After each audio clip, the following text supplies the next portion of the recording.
Hi there guys, it's Joey, and today's video is going to be about the death aspect of the Morrigan, or Badb, the crone aspect. I'm going to sort of cover in a second that it's not just Badb that has a death aspect, because the death aspect goes through all of the Morrigan aspects and imagery and symbolism. But Badb is the most strongly connected of the three aspects, because of she is the crone into maiden aspect, which involves the death and the rebirth cycle. And I've made all sorts of notes which I wasn't going to do originally, and it just felt like the right time. I was going to make this video a little while ago, and I had a very strong feeling that I should hold off, and then I went through a death cycle of my own. Not a physical life walker death cycle, but a emotional one, all of which we will cover in this video. So I'm hoping to give some perspective to the idea of the Morrigan as a death goddess, and try to sidestep away from the negative stereotypes which are out there, and just give my opinion. So here you go. The aspect of death is one of the best known and most willfully misunderstood aspects of the Morrigan. You only have to look at some of the artwork showing the Morrigan enjoying others' death to see where this negative stereotype comes from. And this sort of thing generates fear. And you look at images, and there are two ways of perhaps looking at something, of interpreting something. There's always more than one way to interpret art, for example, art of the Morrigan. And bear in mind, first and foremost, that artwork is created by human beings as representations of certain things, and what certain people see in artwork isn't necessarily what was intended, but it might be what they see. They put their own fears into something, and such representations often stem from, or such interpretations of such artwork stem from, the human fear of death. I can give an example. I had posted a picture of the Morrigan, and she had red hair, and she was in her battle aspect, and there was blood on her, and I think the raven had an eye from a corpse. Now, ravens eat corpses, as far as I'm aware, and that's the image of. It was the image of her in her death aspect, and somebody complained about this image, and you can see why someone would see that as being a bit on the death side, a bit scary, a bit bloody. I mean, that's more to do with war, perhaps, which we will touch on in a second. But that image to me wasn't about her reveling in death. As far as I'm concerned, the Morrigan does not revel in death, but rather glories in it, and there is quite a distinct difference. Reveling, enjoying the death of others, is a fairly psychotic notion, you know, this is a sadistic notion of enjoying others' pain and death. I don't think that's what the Morrigan is about at all. One of the most negative stereotypes comes from that assumption. Morrigan has a death aspect, and a rather strong and overt death aspect, that people think she's just about death and war, because of how strong her death aspect is and is portrayed within modern society. Morrigan has this death aspect, although it's not her only aspect, and if you should definitely look into all her other aspects before this video. This is why it's one of the later ones, why I did magic first and some of the other stuff first, covering all of her aspects. Because it is a part of her, it's therefore a natural part of her, just as it is a natural part of life cycles.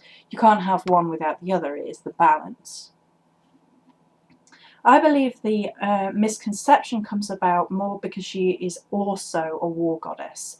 The notion of a glorious death is deep-rooted in historical tradition amongst societies or individuals who were specialised in warfare. gladiators, Spartans, and of course the Celts. The Celts being very warlike people who's, you know, who they worshipped her more strongly and named her for Morrigan, and that's where a lot of mythos comes from. Their daily bread was war. I covered that in another video, and I want to do a separate war video anyway, so I don't want to go into it too much. For their warriors, it was honourable and glorious to die in battle. That is their mindset, their psyche. Given the high likelihood of such a death, given that it was a warlike society and war was a very real possibility, so given the high likelihood of such a death for them and the gruesome reality of pain and death in such a fashion at such a time, they were lucky if it was a quick death back then.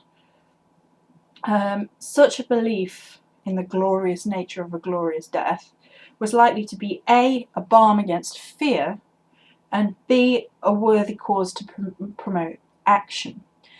Their life, their livelihoods, and the livelihoods of those that depended upon them, not women, by the way, for the Celts, because women were as warlike. The young, perhaps, would be, and the elderly, and those engaged in non-war. It's a bit difficult because completely their lives were very intertwined with it, but they had like religious sections which were less involved in war, not completely separate because that's not how their lives were, but anyway, to protect the others. Okay, so to promote those actions, to continue their society, they had to have a belief system in place of a glorious death, so that the eventuality of their death in battle, as a very distinct possibility, became something glorious and honourable. And of course their war god and goddess mythos would reflect that.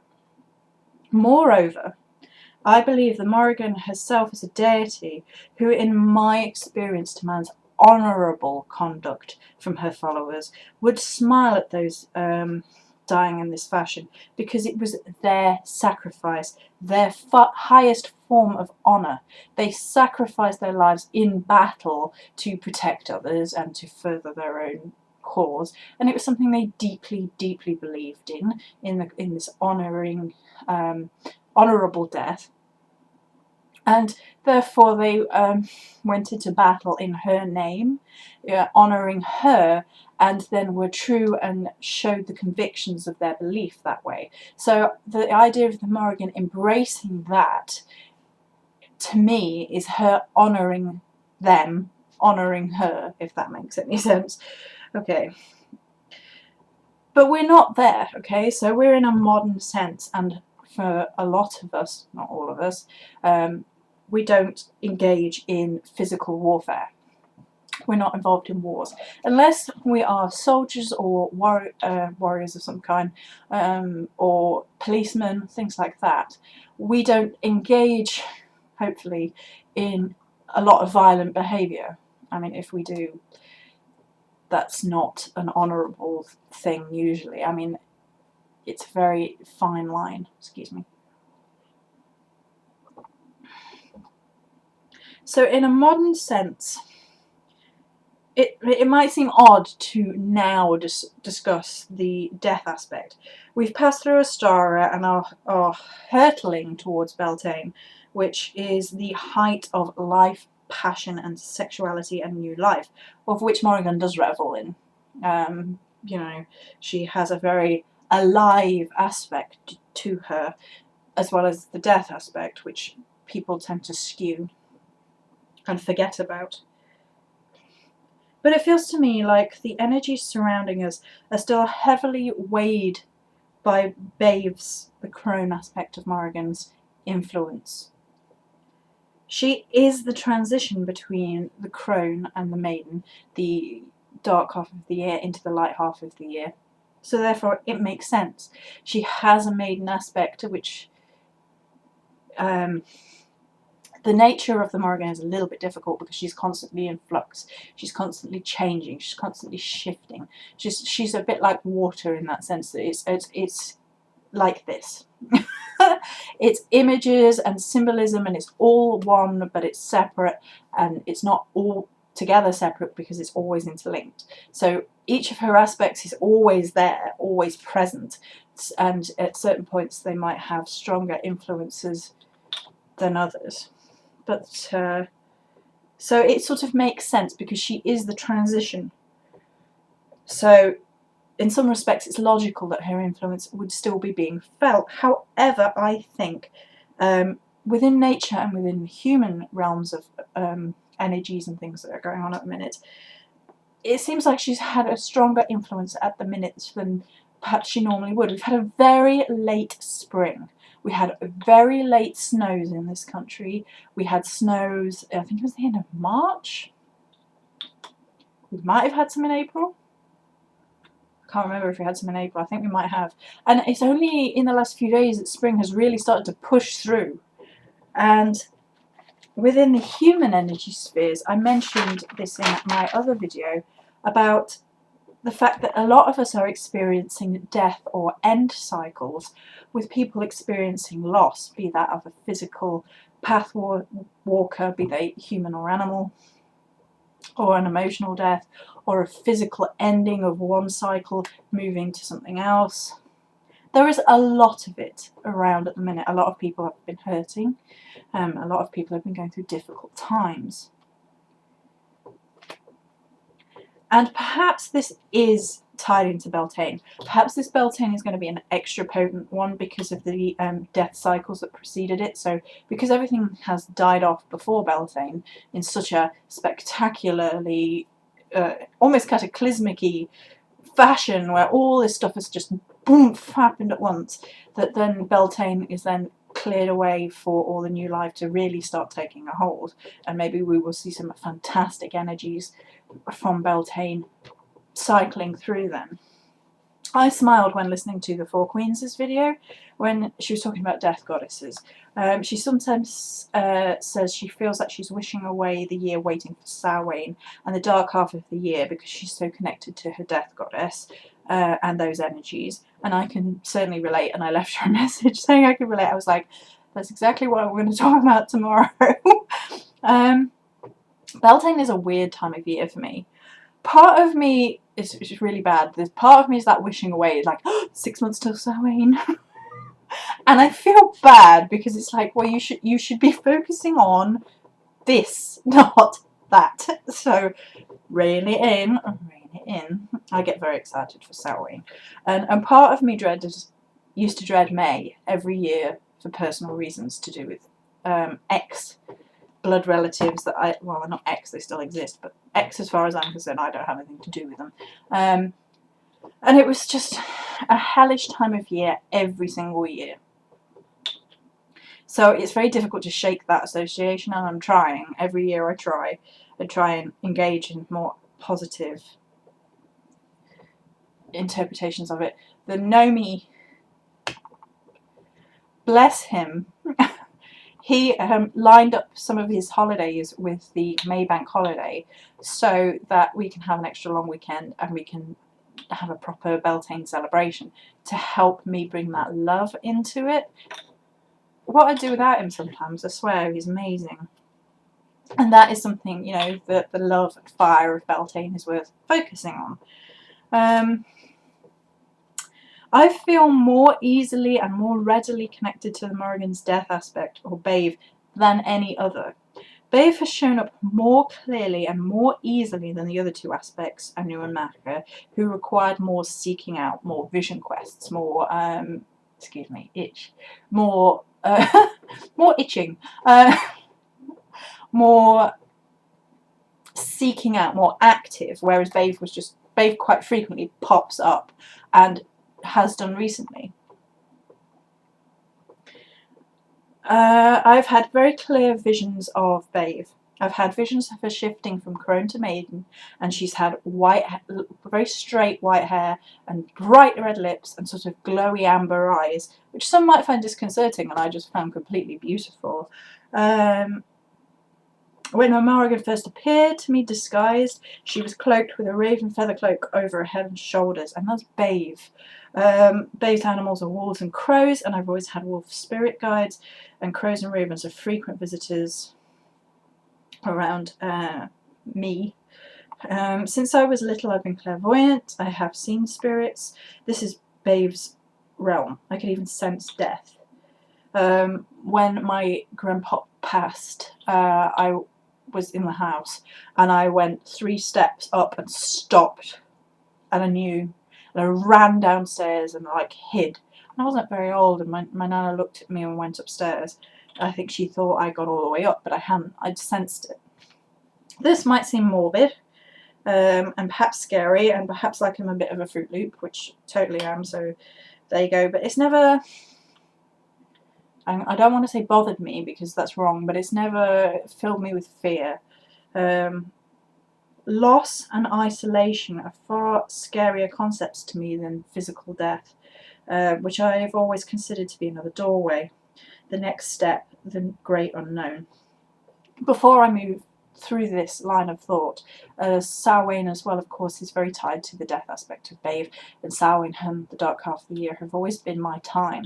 Autumn is the most exciting time of the year for me. I am most connected to autumn, and when you think about what autumn is, it's technically the dying off of everything, which is kind of morbid. And all the beautiful colours and the final arrays before they fall, I love it. It powers me up. I feel more empowered and more connected in autumn than any other time of the year, culminating in Samhain, which is beyond. I'm not even going to start because otherwise this will be a Samhain video, and I get so excited every single year. The gnome knows. It's like he dreads the shopping aspect, the going and finding new decorations and stuff. Bless him.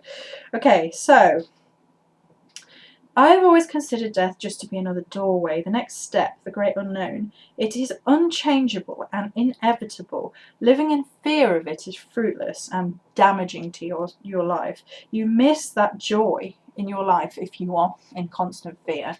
And living in anger because of death of others is also fruitless. You have to, it's easy to say, obviously, but you have to mourn them, miss them, and honour them, as far as I'm concerned. It's not easy, and living on after those we have loved dearly have passed is one of the most, if not the most, difficult of life experiences. It is hard. It is really, really hard, and it's one of the times when we can call on the death aspect of the goddess for comfort to help us through those transitions. Sometimes souls are so connected that they follow each other not long after, so the death of one partner and then another partner follows not long after. There is a sad beauty in such love, and often we forget how loving a death aspect of a goddess can be. Many fear her and forget that she is the light calling us on to the next stage, holding us through a feared time. She helps those who would otherwise be lost and releases those in pain. We also work frequently with Badb, or the death goddess, in whomever aspect you might work with. This is obviously directly about Badb and my experiences.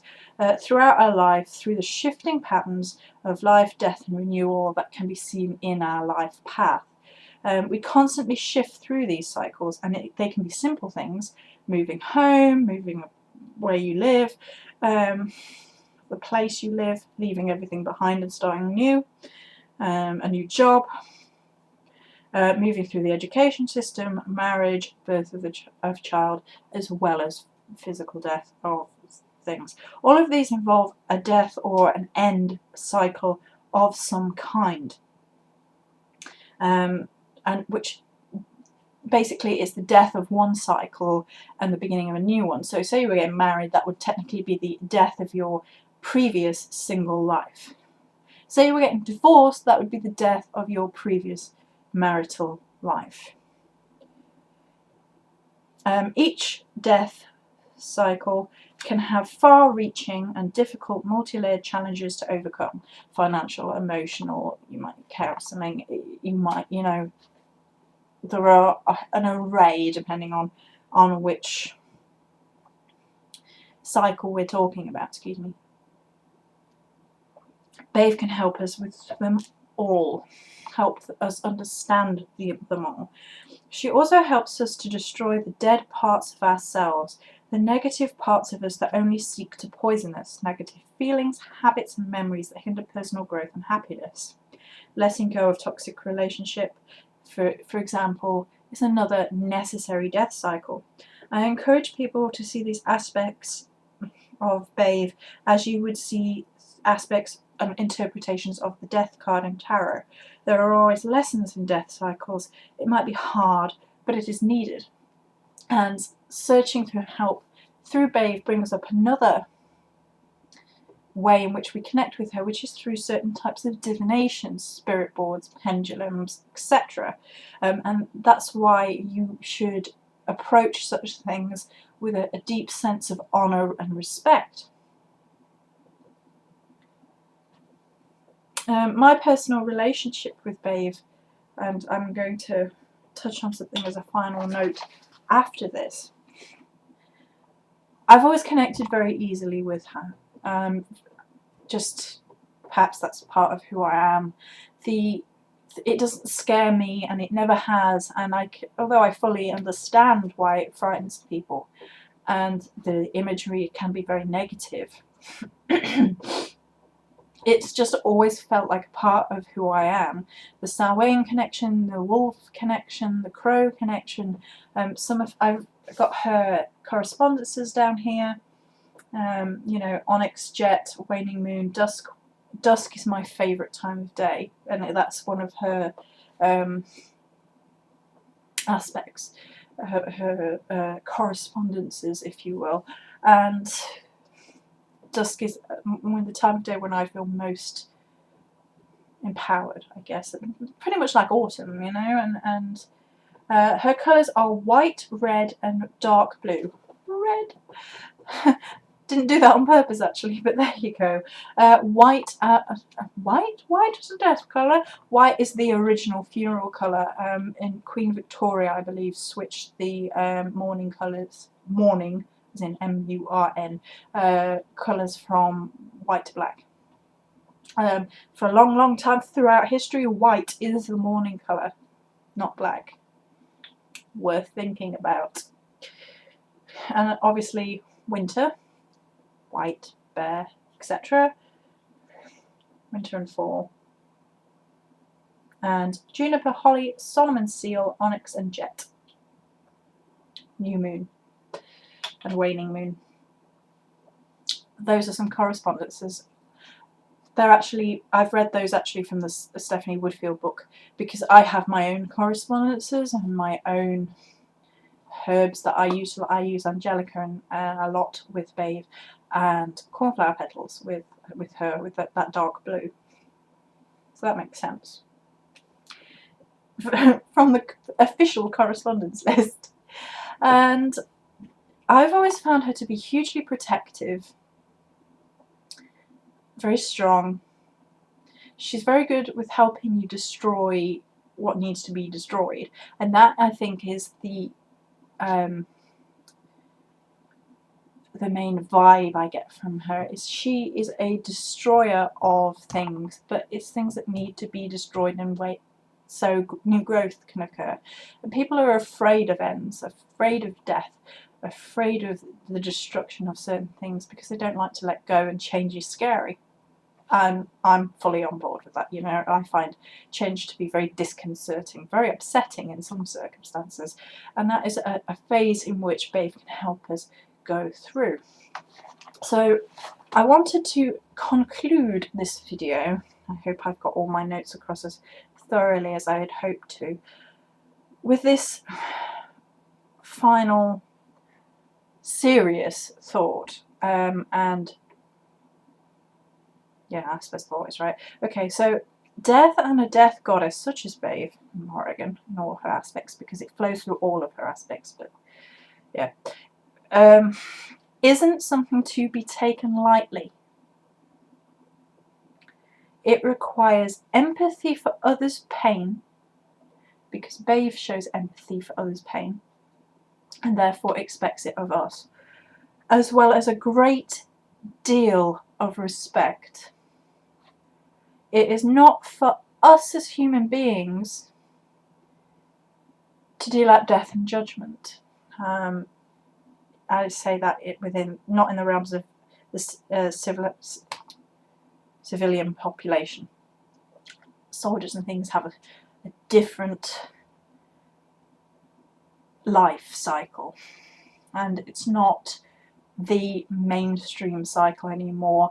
I can't comment on that because I'm not a soldier, I'm not a police person. They lead a very different warrior path than the rest of us, and it's not for me to judge what they do either. But the whole point of, we cannot command death. To try and do so would be dire folly. We can't tell people when to die. If we physically kill someone, then we have tarnished our own soul.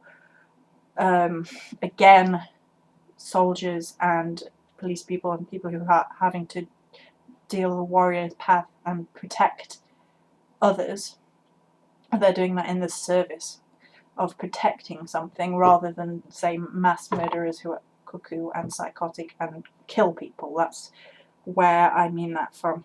So why would you disrespect and mess with a goddess who could, if you so offended her, leave you completely and utterly lost? She is wisdom, the crone aspect, the cauldron, the transformation, life and death, and so can withhold knowledge. Why do we follow this path? To greater enlighten ourselves, to explore a spirituality, to enlighten ourselves, basically. She is transition and therefore can withhold change. If you don't fully show her the respect she deserves, you're not going to grow into that person who you might want to be. You might find yourself very stuck in a rut.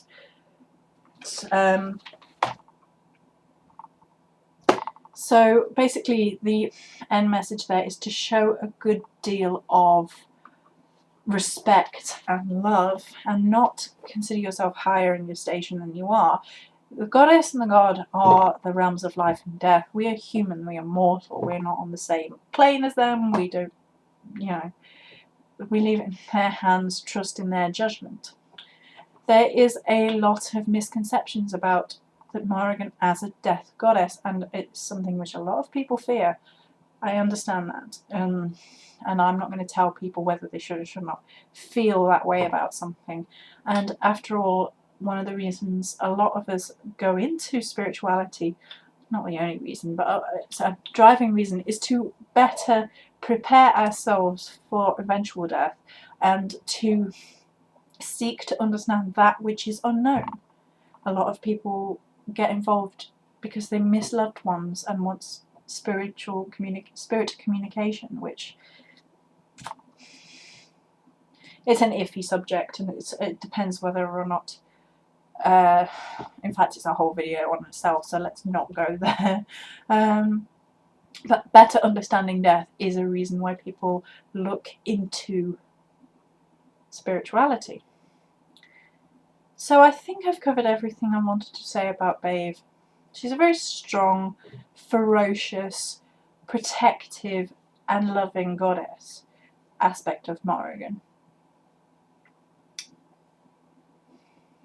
I don't think we need to go into anything more than that. I don't think so. Do we get everything? I think we got everything. So that's it for this video. Many blessings.